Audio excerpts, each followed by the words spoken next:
Assalamualaikum warahmatullahi wabarakatuh. Anak-anak, berjumpa kembali dengan Bapak dalam lanjutan pembelajaran tematik. Hari ini kita akan menginjak ke tema keempat, yaitu tema 4D dengan judul berbagai pekerjaan. Sebelum belajar, marilah kita bersama-sama berdoa terlebih dahulu.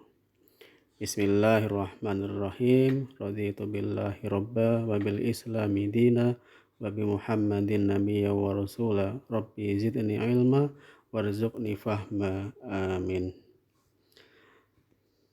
Anak-anak, kalian pasti sudah mengenal kopi ya. Kalian juga pasti sudah merasakan enaknya minum kopi. Nah, kopi itu apa sih? Kopi tumbuh di daerah dataran tinggi antara 400 sampai dengan 1500 dpl. dpl itu adalah di atas permukaan laut. Manfaat kopi adalah sebagai pencegah erosi karena akar tunggangnya yang kuat dan akar lateral panjang serta tebal yang menjalar ke segala arah. Kopi di Indonesia ada dua varietas, yaitu kopi Robusta dan kopi Arabica. Cita rasa kopi dipengaruhi oleh letak geografis dan struktur tanah perkebunan tempat kopi tumbuh.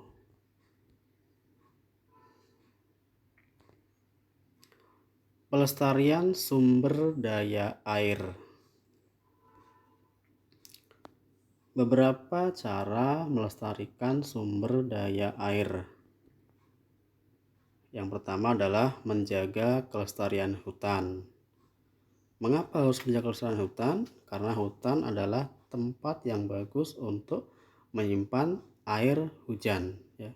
Air hujan yang jatuh dari langit itu nanti akan diserap oleh akar-akar dan akan disimpan di dalam tanah. Yang kedua, tidak mencemari sumber-sumber air. Janganlah membuang sampah, membuang limbah di sumber-sumber air seperti di sungai ataupun di laut. Yang ketiga, mendaur ulang air.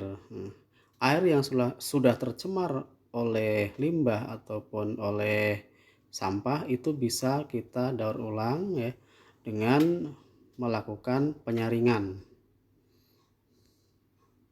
4. Menggunakan air dengan bijak. Jangan boros dalam menggunakan air. Sumber daya tanah. Nah, kalian lihat di sini ada gambar tanah yang bentuknya miring. Nah, bentuknya miring. Di situ dibuatlah teras ring atau sengkedan. Nah, sengkedan itu berarti undak-undakan ya. Teras ring atau sengkedan itu adalah undak-undakan. Tujuannya apa? Agar menghindari terjadinya tanah longsor. Bagaimana pelestarian sumber daya tanah? Berikut beberapa cara menjaga kesuburan tanah. Yang pertama, tanah dibajak atau dicangkul agar tetap gembur. Yang kedua, tanah harus diberi pupuk secara teratur. Jangan juga memberi pupuk secara berlebihan.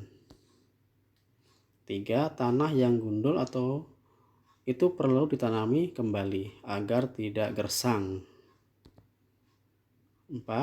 Pada lahan miring dibuat sengkedan teras ring untuk mencegah erosi. Ya, seperti tadi yang Bapak sampaikan di awal ya, pada latar gambar itu adalah tanah berbentuk sengkedan atau teras ring. Tujuannya apa? Untuk mencegah erosi ataupun longsor pada tanah tersebut. 5. Melakukan sistem tanam tumpang sari, yaitu menanam lahan pertanian dengan beberapa macam tanaman secara bersamaan. Misalnya menanam cabai itu bisa dibarengi dengan menanam singkong dan menanam jagung. Pelestarian sumber daya tumbuhan. Cara yang dapat dilakukan untuk melestarikan sumber daya tumbuhan ya. Tumbuhan ini sangat bermanfaat sekali untuk kelangsungan hidup manusia maupun hewan. Selain sebagai habitat untuk hewan-hewan, juga sangat berguna bagi kehidupan manusia. Yang pertama adalah menjaga kelestarian hutan. Janganlah menebang hutan secara liar. Yang kedua, membuat kawasan kelestarian hutan. Contohnya adalah cagar alam dan kebun raya. Tujuannya ini adalah untuk melindungi tumbuhan-tumbuhan yang langka dan juga untuk melestarikan tumbuhan-tumbuhan yang berasal dari berbagai daerah. Contoh cagar alam di Pananjung, Pangandaran, Jawa Barat.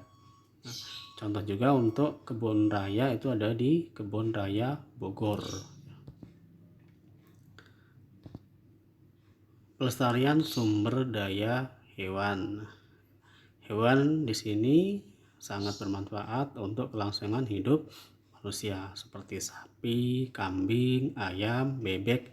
Itu salah satunya adalah sebagai sumber makanan bagi manusia. Sapi juga digunakan untuk tenaga, misalnya untuk membajak sawah. Bagaimana melestarikan sumber daya hewan? Yang pertama adalah membuat kawasan pelestarian hewan. Contohnya, beberapa hewan di Indonesia adalah Taman Nasional Pulau Komodo di Nusa Tenggara Timur. Ini untuk melindungi hewan langka komodo. Tujuannya agar komodo tidak punah. 2. Taman Nasional Ujung Kulon di Banten untuk melindungi badak bercula 1. Tujuannya juga sama, yaitu agar badak bercula 1 tidak punah. Yang ketiga, Taman Nasional Tanjung Puting di Kalimantan Tengah. Tujuannya ini untuk melindungi orangutan agar tidak terjadi kepunahan. Yang kedua, tidak menangkap, memelihara hewan dan memperjualbelikan hewan yang dilindungi, seperti memelihara harimau dan memperjualbelikan kulit harimau. Kalau kita melihat beberapa kejadian di Indonesia ya, banyak sekali kulit harimau yang dijual dengan cara menyelundupkan. Ada juga kasus penyelundupan gading gajah. Kalau itu terjadi secara terus-menerus, akibatnya adalah hewan-hewan diburu secara liar dan akibatnya hewan tersebut akan terancam mengalami kepunahan.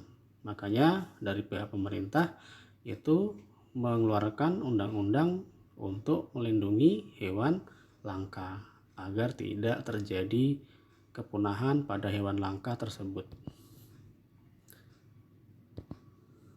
Pelestarian sumber daya barang tambang. Barang tambang itu pastinya adalah barang-barang yang menjadi sumber daya alam yang tidak dapat diperbaharui ya. Karena tidak dapat diperbaharui, maka kita harus menggunakan secara bijak. Mengapa? Karena kalau kita gunakan secara terus-menerus dan tidak dikontrol, maka barang tambang tersebut akan cepat habis. Bagaimana nasib dari generasi berikutnya? Nah, untuk melestarikan barang tambang misalnya adalah dengan menghemat penggunaan bahan bakar, misalnya menggunakan transportasi umum daripada kendaraan pribadi, berjalan kaki atau naik sepeda apabila bepergian dengan jarak yang cukup dekat. Dengan kita menggunakan transportasi umum berarti telah menghemat BBM. 2. Daur ulang logam. Beberapa logam yang dapat didaur ulang seperti seng, besi, dan baja. 3. Menghemat penggunaan listrik dengan cara seperti mematikan lampu di siang hari, mematikan TV jika tidak ditonton, menggunakan lampu hemat energi. Mengapa harus berhemat listrik? Sebagian sumber daya listrik kita, yaitu berupa PL pembangkit listrik, itu masih menggunakan batu bara sebagai energi untuk pembangkitnya.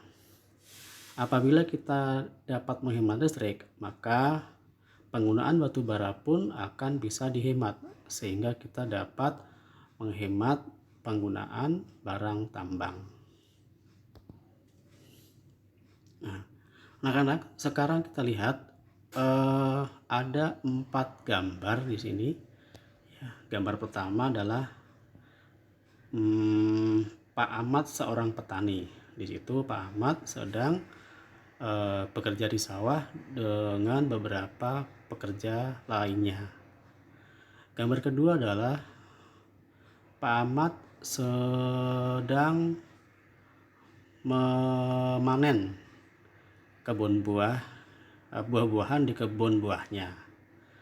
Yang gambar ketiga, Pak Ahmad sedang menaikkan hasil panennya ke mobil truk. Yang gambar keempat adalah Pak Ahmad sedang menyantuni anak-anak yatim piatu di panti asuhan. Nah, dari keempat gambar ini kalian dapat membuat ke dalam bentuk cerita. Masing-masing dari gambar ini telah Bapak berikan gagasan pokoknya. Gagasan pokok pada gambar 1 yang A adalah Pak Ahmad seorang petani. Gagasan pokok pada gambar yang kedua adalah Pak Ahmad juga memiliki kebun buah.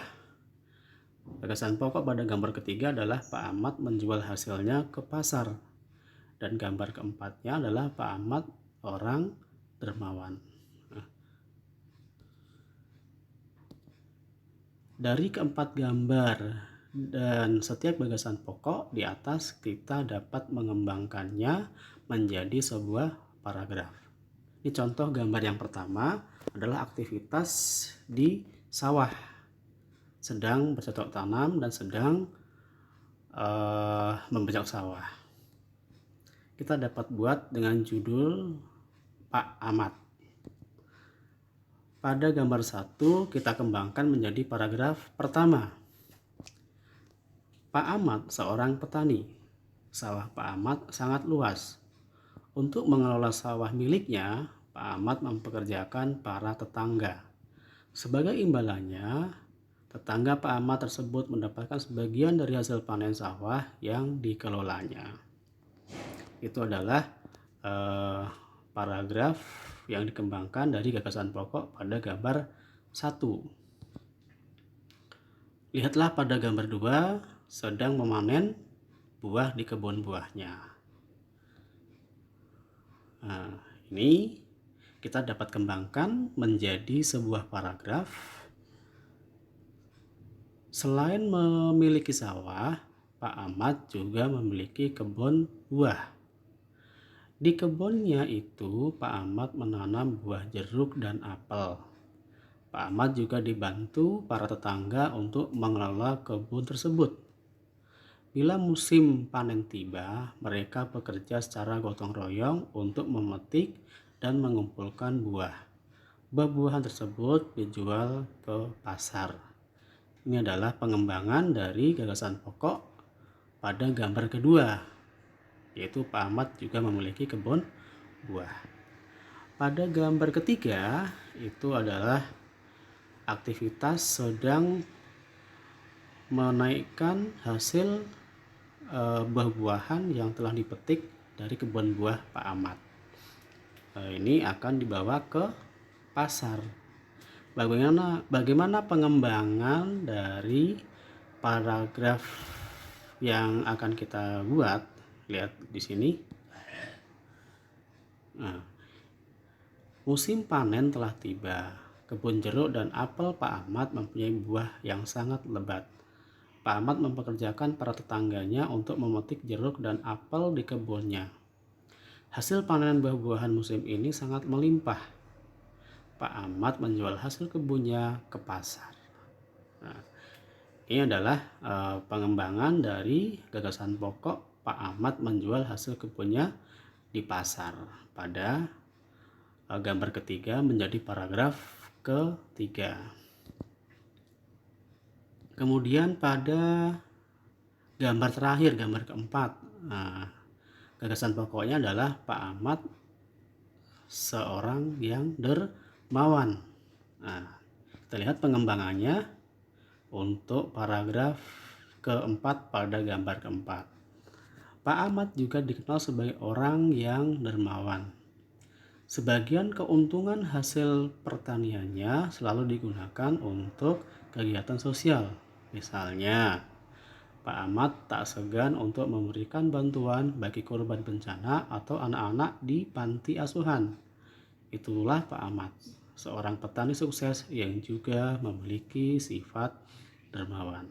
Ya, itulah tadi anak-anak pengembangan dari gambar, dan kemudian masing-masing gambar diberikan gagasan pokok. Nah, dari gagasan pokok itu kita dapat mengembangkannya menjadi paragraf dan akhirnya menjadi sebuah cerita. Nah, di dalam cerita itu ada unsur-unsur cerita. Nah, apa saja unsur-unsur ceritanya? Unsur yang pertama adalah tema. Apa itu tema? Tema adalah gagasan utama atau dasar dari sebuah cerita. Unsur yang kedua adalah alur. Apa itu alur? Alur adalah rangkaian peristiwa dalam sebuah cerita. Unsur yang ketiga adalah latar. Apa itu latar? Latar kita bagi ke dalam 3 bagian. Latar tempat, yaitu tempat kejadian dalam cerita tersebut. Latar waktu adalah waktu dalam cerita tersebut. Dan latar suasana, berarti suasana dalam cerita tersebut. Yang keempat adalah tokoh. Tokoh itu adalah pemeran atau pelaku dalam sebuah cerita. Tokoh kita bedakan ke dalam 2 golongan. Ada tokoh antagonis dan ada tokoh protagonis. Apa itu tokoh antagonis? Tokoh antagonis adalah tokoh yang mempunyai karakter jahat atau tidak baik. Sedangkan protagonis adalah tokoh atau yang mempunyai karakter baik. Yang kelima adalah amanat. Apa itu amanat? Amanat adalah pesan yang ingin disampaikan dalam cerita. Itulah unsur-unsur dalam cerita. Ada tema, alur, latar, tokoh, dan amanat. Sekarang kita akan ke pembelajaran selanjutnya adalah tentang pencemaran. Apa itu pencemaran? Pencemaran adalah masuknya benda-benda berbahaya ke lingkungan sehingga lingkungan tersebut menjadi tidak sehat. Macam-macam pencemaran, ada pencemaran air, pencemaran tanah, pencemaran udara, dan pencemaran suara. Ini adalah contoh pencemaran air. Misalnya pembuangan limbah ke sungai atau ke laut ya. Terus di situ banyak sekali hewan-hewan laut yang mati. Itu juga akan menyebabkan adalah pencemaran air. Nah, di situ juga kalau kamu lihat di situ ada hewan-hewan yang sedang minum tetapi di sungai yang banyak sampahnya. Itulah contoh dari pencemaran air. Yang kedua adalah pencemaran tanah. Nah, pencemaran tanah di sini bisa kamu lihat ya, membuang sampah di tempat di lahan yang kosong, tetapi di situ lahannya itu masih digunakan untuk pertanian. Yang kedua, membuang limbah pabrik ke tanah. Yang ketiga itu adalah membuang limbah rumah tangga. Limbah rumah tangga itu bisa berupa sisa macam-macam deterjen misalnya yang dibuang ke tanah, itu juga akan menyebabkan adanya pencemaran tanah. Di situ juga tanah yang gersang karena tidak diolah, tidak dipupuk, tidak dibajak, tidak dicangkul, akhirnya menjadi gersang. Pencemaran udara. Nah, ini pencemaran udara itu banyak disebabkan oleh asap, baik asap pabrik maupun asap kendaraan bermotor. Juga pencemaran udara itu disebabkan oleh debu, ya, sehingga membuat udara menjadi tidak sehat. Yang berikutnya adalah pencemaran suara. Di sini ada berbagai macam suara yang dapat kita tangkap.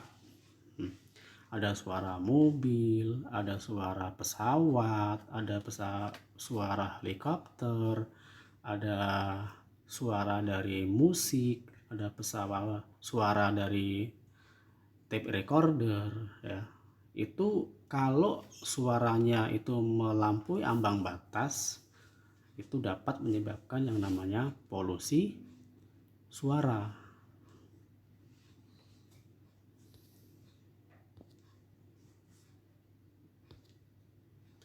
Oke, berikutnya adalah tentang pekerjaan. Pekerjaan seseorang itu ada yang memanfaatkan sumber daya alam dan ada pula pekerjaan yang tidak memanfaatkan sumber daya alam. Apa sih tujuan kita bekerja? Tujuan utama bekerja adalah untuk memenuhi kebutuhan manusia. Kebutuhan manusia itu ada 3 macam, ya. Ada kebutuhan primer, ada kebutuhan sekunder, dan ada kebutuhan tersier. Nah, kebutuhan primer itu adalah kebutuhan pokok yang wajib dipenuhi, seperti kebutuhan akan pangan, kebutuhan akan pakaian, kebutuhan akan tempat tinggal. Itu adalah kebutuhan-kebutuhan primer yang wajib dipenuhi oleh manusia, ya. Kemudian kebutuhan sekunder adalah kebutuhan kedua, dan apabila kebutuhan sekunder tidak terpenuhi, maka itu tidak akan berpengaruh besar terhadap kehidupan manusia. Yang ketiga adalah kebutuhan tersier, kebutuhan tambahan yang cukup mewah, ya. Oke, pekerjaan yang memanfaatkan sumber daya alam ini misalnya adalah petani, nelayan, peternak, perajin. Ini adalah pekerjaan-pekerjaan yang mengolah sumber daya alam. Yang kedua adalah pekerjaan yang tidak memanfaatkan sumber daya alam. Misalnya pegawai atau karyawan, dokter, wartawan, guru, polisi, pramugari, sopir, pilot. Itu adalah pekerjaan-pekerjaan yang tidak memanfaatkan sumber daya alam, tetapi di sini memerlukan keahlian. Nah, kita lihat ini adalah petani. Petani itu mengolah sumber daya alam berupa tanah. Tanah diolah, kemudian petani itu bercocok tanam.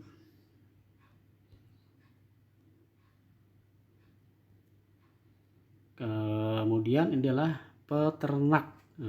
Peternak itu adalah memanfaatkan sumber daya alam hewan. Nah, di sini ada beberapa contoh hewan ternak seperti kambing, sapi, ya, terus ayam, dan itu ayam petelur dan ayam daging, ya. Kalau kambing berarti bisa diambil dagingnya, bisa juga diambil susunya. Begitu juga untuk sapi, bisa diambil dagingnya, bisa diambil susunya. Ayam telur berarti dimanfaatkan ini untuk produksi telur. Nah, dan ayam daging berarti ini khusus untuk dimanfaatkan untuk daging. Kemudian nelayan itu berarti memanfaatkan sumber daya laut dengan cara menangkap ikan di laut. Dan perajin ini memanfaatkan sumber daya alam sesuai dengan kerajinan yang dibuatnya. Kalau tukang gerabah itu berarti memanfaatkan sumber daya tanah. Kalau misalkan di sini ada perajin keranjang tembakau, berarti dia memanfaatkan bambu, berarti memanfaatkan tumbuhan, ya. Begitu juga mungkin ada perajin-perajin yang sekarang berkembang yaitu dengan memanfaatkan limbah plastik yang dibuat untuk produk-produk yang menghasilkan barang kerajinan seperti payung, tas, dan sebagainya. Ini adalah pekerjaan-pekerjaan yang tidak memerlukan pengolahan sumber daya alam.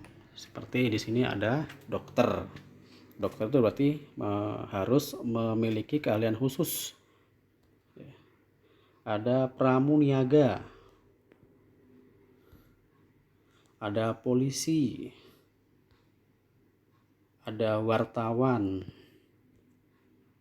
ada guru, dan sopir. Nah, pekerjaan-pekerjaan ini tidak mengolah sumber daya alam, tetapi mereka bekerja dengan mengandalkan keahlian mereka masing-masing, ya. Dan pada pekerjaan ini adalah yang dijual adalah jasanya. Dari jasa yang dijual itu maka akan mendapatkan upah ataupun gaji.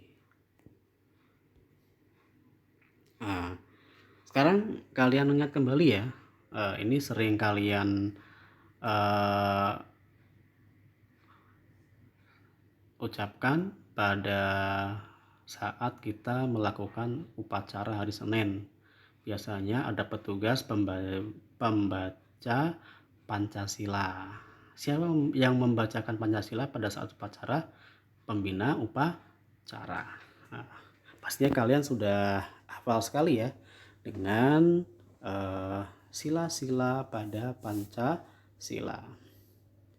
Sila pertama adalah ketuhanan yang Maha Esa. 2. Kemanusiaan yang adil dan beradab. 3. Persatuan Indonesia. 4.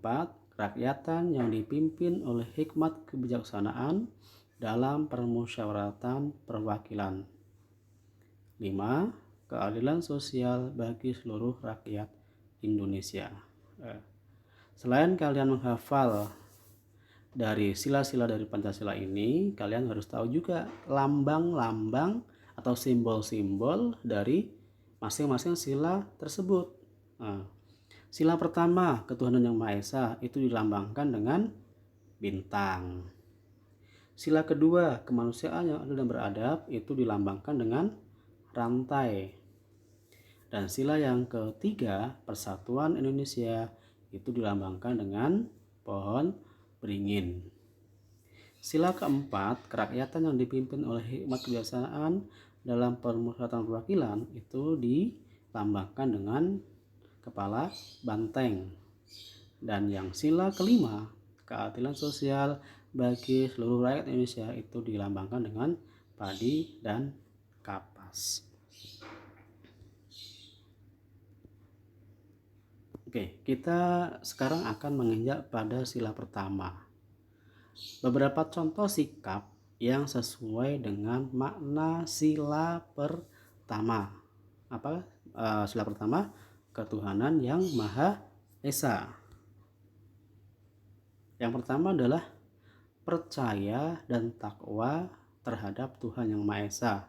sesuai dengan agama dan kepercayaan masing-masing.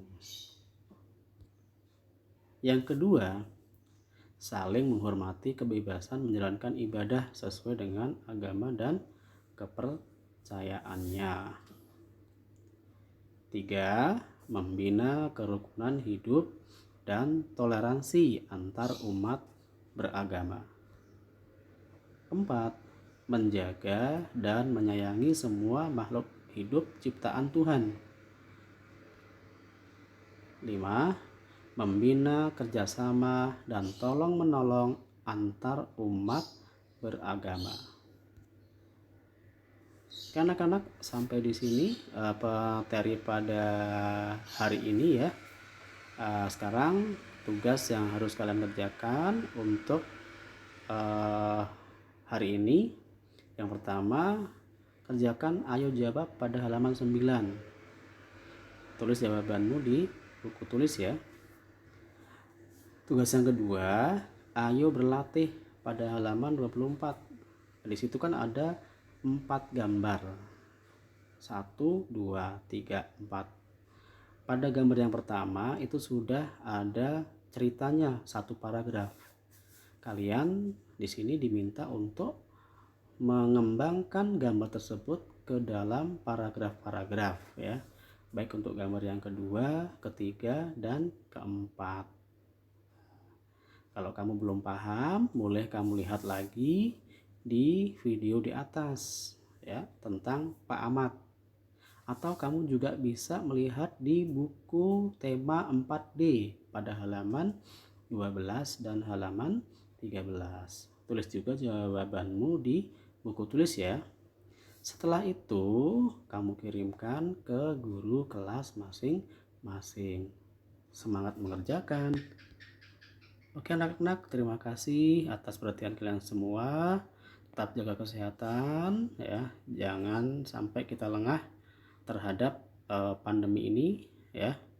Jaga jaraknya, tetap pakai masker ya. Dan selalu cuci tangan dengan menggunakan sabun. Bapak akhiri, assalamualaikum warahmatullahi wabarakatuh.